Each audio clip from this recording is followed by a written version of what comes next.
Là, c'est la PLS, je peux vous le dire. Ah, c'est la galère. Il avance plus. Il s'en souviendra cette montée, je vous le dis. Pas mal le HK. Et en plus, regardez-moi cette vue.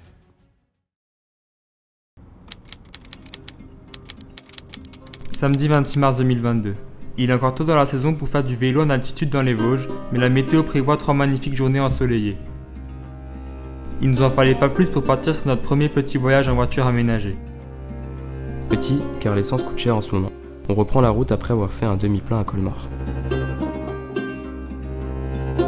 Arrivé à Buzang, on mange directement pour entamer l'étape du jour avec le plus de temps possible. On aura bien fait.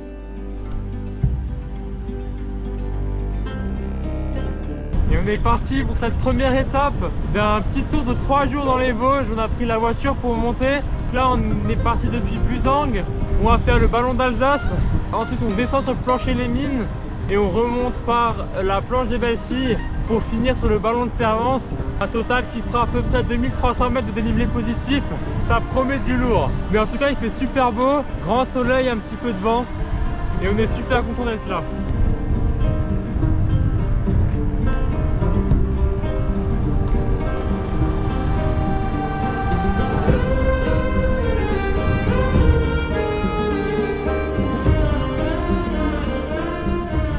On est en plein dans la montée là. Il reste 4 km jusqu'au ballon d'Alsace. La pente est plutôt agréable, il y a 7% de moyenne il me semble. C'est des petits lacets comme ça, alternant entre partie un peu dégagée, ensoleillée, et puis un peu plus forêt avec des arbres. Ça change bien, c'est super cool. C'est magnifique. Magnifique. Et ça grimpe toujours, pente à 7%. Pour l'instant ça va, c'est pas trop galère, mais vu ce qui nous attend après, je roule doucement, tranquille. Et là, je sais pas si on voit, il y a Manoa, ce monstre qui est tout au loin. Oh là là, on vient de sortir de la forêt là. C'est dégagé, magnifique, avec un petit soleil. Que demander de plus? Ballon d'Alsace, 1200 mètres d'altitude il me semble. On va descendre maintenant sur plancher des Mines, ça s'appelle il me semble, pour remonter ensuite sur la planche des Belles Filles. Après avoir descendu le ballon d'Alsace, super descente d'ailleurs, très variée avec des lignes droites avec des belles courbes, mais d'autres un peu plus serrées, donc c'est super pour s'amuser. Là on a passé plancher bas et plancher les Mines et on va commencer l'ascension de la planche des Belles Filles. Ça va envoyer là. Ça va envoyer fort. Planche des Belles Filles, ça monte vraiment sec là. Tellement que ça monte, quand je tire sur mon vélo ça lève. Là c'est la PLS, je peux vous le dire. La planche des Belles Filles, elle mérite bien sa réputation. Quand on regarde le pourcentage moyen, c'est pas non plus très élevé. En fait, il y a des parties qui sont super raides, suivies de faux plats comme ça, mais pas assez long pour s'opposer. Et après, ça repart sur des montées bien raides, à plus de 10%, 15%. Il me semble sur la fin, il y a même un truc à 20%. Donc, c'est chaud. Il est là, le champion. La PLS, la dernière montée, j'ai cru que j'allais mourir. Je sais pas, j'étais à combien de fréquence cardiaque, mais je crois que j'ai failli mourir. Là. Juste ici, là, il y a une portion à 20%. Je vous jure, les gars, j'étais pas bien. Mais En le plus, mental a fait que j'ai continué, les gars. T'as vu, il y avait une portion avec des feuilles. Ouais. Et quand tu passes dessus, la roue, elle chasse, Bah elle ouais. glisse. Et voilà, la planche des Belles Filles. Après la descente de la planche des Belles Filles, on entame le dernier col, le ballon de Servance. Il reste environ 700 mètres de dénivelé au total, il me semble. Et après, on va retourner sur Buzang pour prendre la voiture et trouver un spot pour la nuit. Sur la montée au col de Servance, commence à avoir de la neige. Il y a des gens qui descendent, qui nous disent que c'est pas praticable de passer de l'autre côté. Et en plus, Abdel, il est complètement mort là. Il va falloir sûrement descendre des vélos et puis passer la neige à pied parce qu'il n'y a pas d'autre solution. On a la voiture de l'autre côté et on peut pas se permettre de redescendre tout ce qu'on a fait et remonter de l'autre côté pour rentrer. C'est un peu compliqué, il est déjà 16 h. On va voir comment ça se passe. Ah, c'est la galère. Il n'y a que des plaques comme ça de neige. Il reste 2 km jusqu'en haut. Abdel il est juste ici. Il avance plus. Il s'en souviendra de cette montée, je vous le dis.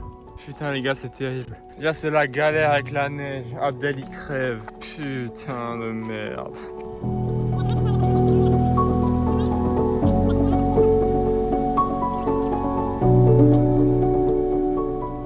Ballon de Servance. Il est 17 h quand même. Putain, on est parti à 11h30 midi. Et que des galères là, c'était vraiment dur la montée franchement. Et puis la crevaison là, ça nous a pas facilité la tâche. Il nous reste environ 35 km je pense de retour jusqu'à Buzang, dont pas mal de descentes, ça devrait le faire. En étape assez difficile là aujourd'hui avec les péripéties dans la neige, la crevaison. On a eu un peu de vent de face sur le retour, mais il n'y avait pas tant que ça de kilomètres donc ça allait. Là on a repris la route pour la Bresse, enfin vers la Bresse. On va essayer de se trouver un coin pour poser la tente et dormir. Et demain on prendra le départ à partir de Gérardmer. Montée au col de Brabant. Autant vous dire qu'avec le bruit de la voiture, la montée va coûter cher en essence. Regardez cette pente là. Mais bon, on sera bien et puis on va rester encore le matin, donc il vaut mieux se trouver un bon spot. Ok, premier espace 4x4. On est en train de monter là sur le spot. C'est de la route caillassée. Mais on va être pas mal là-haut, je pense.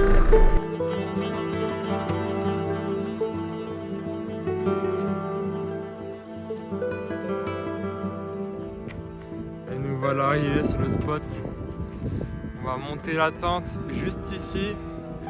On aura le lever du soleil normalement là-bas demain. Et là on va aller chercher de l'eau à 1 km.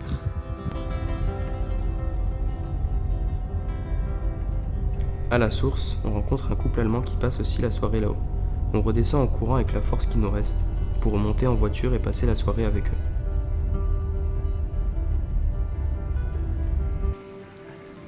Notre échaud de camping nous a lâché alors qu'on a tellement faim. Mais les braises du grand feu nous permettent de cuire nos pâtes, en plus de réchauffer la soirée qui commence à se faire bien fraîche.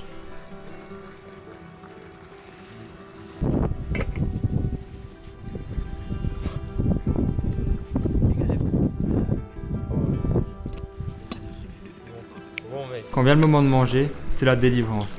Une énorme assiette de pâtes bolo avec une montagne de fromage sur le dessus. Oh, very happy to eat. French style? No, this is breakfast style. Fromage avec pasta. On a fait quelque chose. Fromage.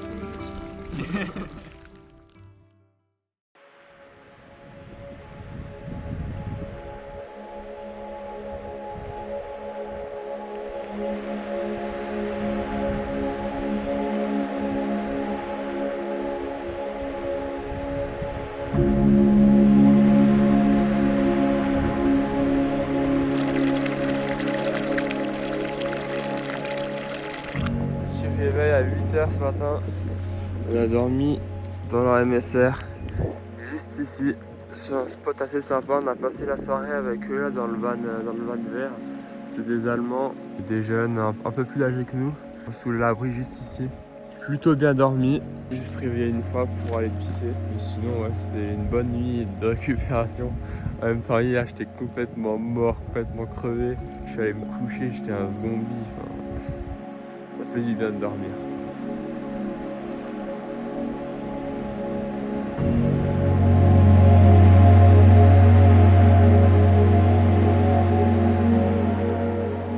On est reparti, il est 10h, on se dirige vers Gérardmer du coup. La descente là est un peu compliquée comme que c'est la montée d'hier. Là on descend par un autre chemin qu'on espère un peu plus praticable. Puis on va gentiment décaler vers Gérardmer.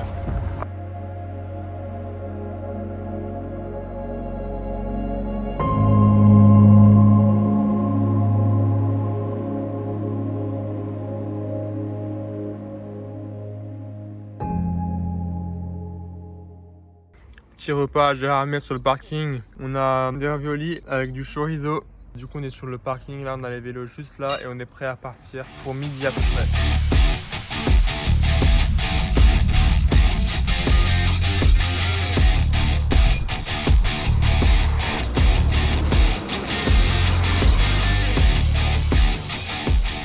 Et on est parti pour cette deuxième étape au départ de Gérardmer du coup. Il y a 80 km pour 1600 mètres de D+. Voilà, donc là on commence par monter, je sais même plus le nom. Après on redescend, on monte à la Schlourte, on fait le tour et ensuite on arrive par le lac Blanc, lac Noir. Et on retourne du coup à la Schlourte pour redescendre sur Gérardmer. Ok, on vient de descendre du col de la Grosse Pierre. Et juste là, on a le lac de l'Ispar. C'est super sympa. L'itinéraire ce travail nous fait passer par des routes beaucoup moins fréquentées. Parce que là, sur la descente de Gérardmer, comme on est dimanche, il y a beaucoup de monde. Voilà, donc là on est arrivé au col de la Schlourte. On met les vestes et on va redescendre, une grosse descente qui nous attend.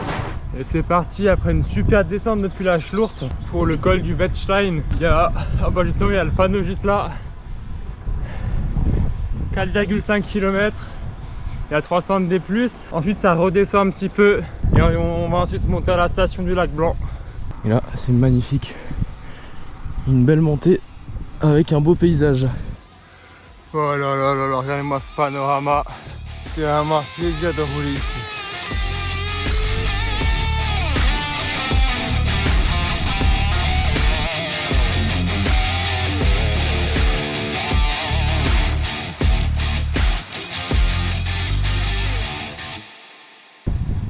Dernière grosse montée jusqu'au lac Blanc. Ensuite il y a encore le col du Calvaire il me semble. Et c'est relativement plat sur le haut jusqu'à redescendre sur la Schlourte pour redescendre ensuite sur Gérardmer.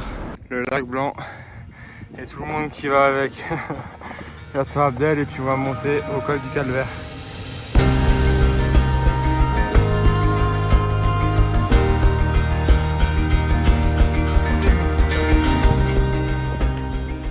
Du coup là on est au col du Calvaire. On était censé rentrer par les crêtes là-bas, ça descend à la Schlourte. La route est barrée, il y a beaucoup de verglas de ce que nous ont dit les gens. Donc on va rentrer par le Vardin je crois. Enfin on descend au col du Bonhomme et après il y a 300 mètres encore pour basculer. Je sais pas combien de fois j'ai dit que c'est la dernière montée mais cette fois normalement c'est vraiment la dernière. Le Grand Vartin.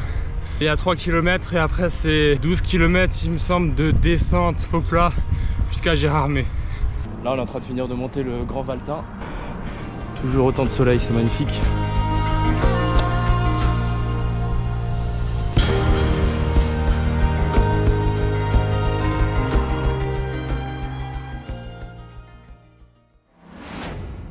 Fin d'étape, il est 17h40. On a à nouveau fait 90 km contre 80 qui était prévu à cause du détour pour 1800 D+, donc on est assez content.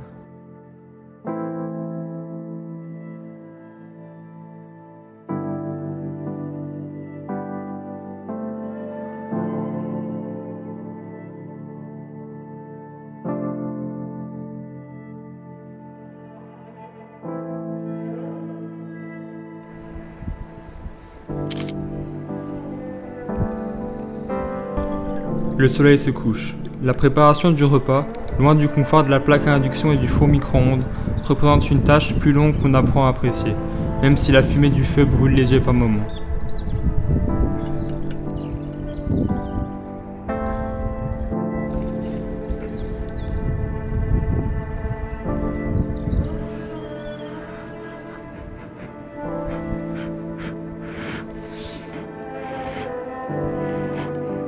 Quoi de mieux qu'une assiette bien remplie pour finir une grosse journée d'effort.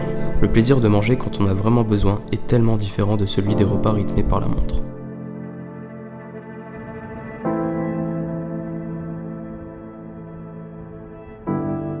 Petit repas du soir, on a fait cuire du riz sur le feu et on a rajouté de la ratatouille toute faite en boîte comme ça avec du chorizo et puis du thon.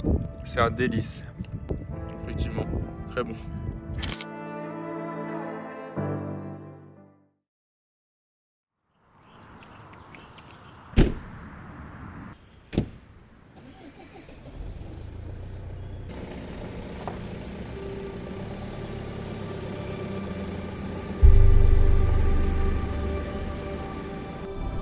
« 9h.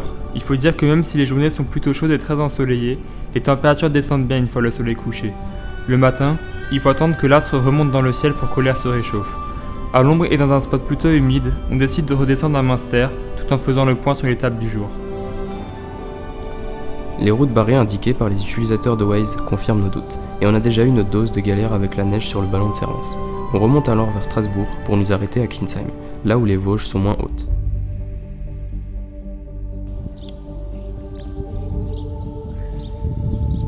Le dénivelé des 2 derniers jours se fait ressentir. Alors plutôt que de taper directement dans la montée, on décide de faire tourner un peu les jambes dans la vallée avant de se réengager vers Villers pour monter le col de Fouchy et finir sur le Haut-Königsbourg. Après une vingtaine de kilomètres là dans la vallée, on commence à monter en direction du col de Fouchy. On descendra ensuite à Lièpre et on montera le Haut-Königsbourg. Le soleil tape bien, on se croirait en plein été, c'est incroyable. Il est là, il arrive, le champion.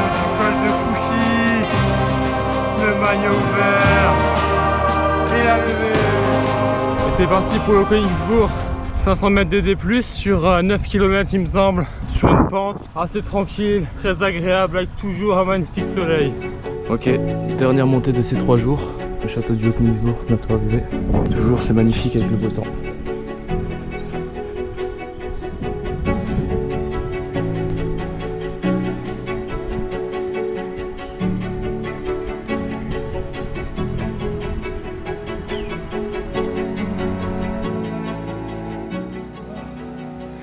Alors comment était ce HK, Abdel? Franchement, pas mal le HK.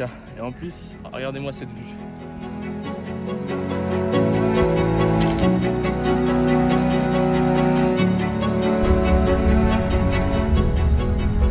C'est ainsi que se termine cette micro-aventure dans les Vosges. Nous sommes déjà passés de nombreuses fois en randonnée à la Schlourte, au lac Blanc, au Ballon d'Alsace, mais cette expérience à vélo rajoute une toute autre dimension. Cela nous permet de voir plus de paysages et de profiter à fond la caisse de la vitesse en descente, là où celle-ci est plus pénible et traumatisante pour les articulations en rando. On aura parcouru au total 260 km pour un peu plus de 5000 mètres de dénivelé positif. Un bel entraînement pour le projet de cet été qui nous emmènera de Strasbourg jusque dans les Alpes en bikepacking pour effectuer plusieurs ascensions de sommet à plus de 3000 mètres d'altitude. Si vous ne voulez pas louper cette aventure, vous pouvez vous abonner et laisser un j'aime si la vidéo vous a plu. À la prochaine.